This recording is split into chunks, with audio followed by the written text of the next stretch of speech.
Hello and welcome to the Chapter 3 podcast on Section 3.7. Today we're going to be talking about limiting reactants and percent yield. What is a limiting reactant? Well, the way we've been writing a lot of these stoichiometry problems is we give you one of the reactants and then we assume that we have the other one, enough of it to use up the one that we do list. But there are some instances where you won't get just one of the reactants, you'll get both amounts of reactants. So I'm talking about numerical givens, either in moles or grams or some other unit.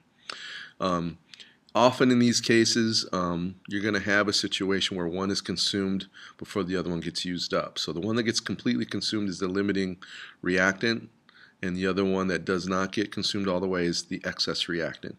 And if you think about it, it kind of makes sense. It's called limiting because it limits how much you can actually make. So in this illustration here, we see our reactants, and when we're done, we're making water, but notice how we have some O2 left over, which shows us that the O2 is in excess, and see how you don't see any hydrogens, which means that that had to have been limiting. Limiting reactant examples aren't really that bad. You know, it's just a matter of just determining what is limiting, and a lot of times, you know, sometimes they'll ask for the limiting reactant, sometimes they won't. And so the tip-off, you're always looking for two amounts of reactants. If they give you two numerical givens, then you know, and they're both reactants, then it's probably a limiting reactant. Okay, so here's an example. We have our reaction, we have our given, and basically we need to figure out what's limiting, how much product we get, and how much excess is left over. So this is three questions in one, but it kind of covers all the different kinds of things that they could ask you about limiting reactants, which is why I chose this. So what I did is I took one of my givens, it doesn't really matter which one you picked, and I figure out how much of the other reactant it requires to use it up. And then I compare it to what I actually have. Okay, so to consume the 1.5 moles of aluminum, if we go through our reaction, it's a 3:2 ratio. So I need 2.25 moles of Cl2 to use up all of this aluminum. Okay, this is how much is required. In the problem, notice how 3 moles is actually given. Okay, so based upon what I require versus what I actually have, notice how I have more than enough chlorine to use up all the aluminum. As a result of this, the chlorine is in excess and the Al is limiting. So that's the first part of our question. We found out what was limiting. Now, we also need to know what's limiting to figure out how much AlCO3 is formed. Because if we use the chlorine to figure that out, we're going to project to get more product than we're actually capable of getting. So we use the limiting. You always use the limiting to find out how much product you should get, because that's going to be used up first. So this is our second part of our question here. So 1.5 moles of Al, and it's a 2:2 mole relationship between aluminum and aluminum chloride. So you get the exact same amount of moles of AlCl3. To figure out, so that's the second part. The third part, how many moles of excess remains? We have how much we were given, which was 3. In the first part, we happen to calculate how much was necessary, which was 2.25. We take the difference. The 0.75 moles of chlorine is what is left over. So we've answered all three parts. That one had moles, but what happens when you have mass? It's a little bit more, it's not as complicated, it just takes longer to do. And again, this is the same kind of question, but now we're given grams instead of moles. So again, we have both masses of our givens, and now we need to figure out what's limiting, how much silver product we would expect to get, and how much of the excess reactant will be left over. So again, I just choose 2 grams of zinc, and you know, this is our stoichiometry again. We convert to moles by dividing by the molar mass. I use the mole ratio from the balanced equation. It's a 2-to-1 molar relationship. And then I multiply by the molar mass of our other reactant. And to use up 2 grams of zinc, I need at least 10.4 grams of silver nitrate.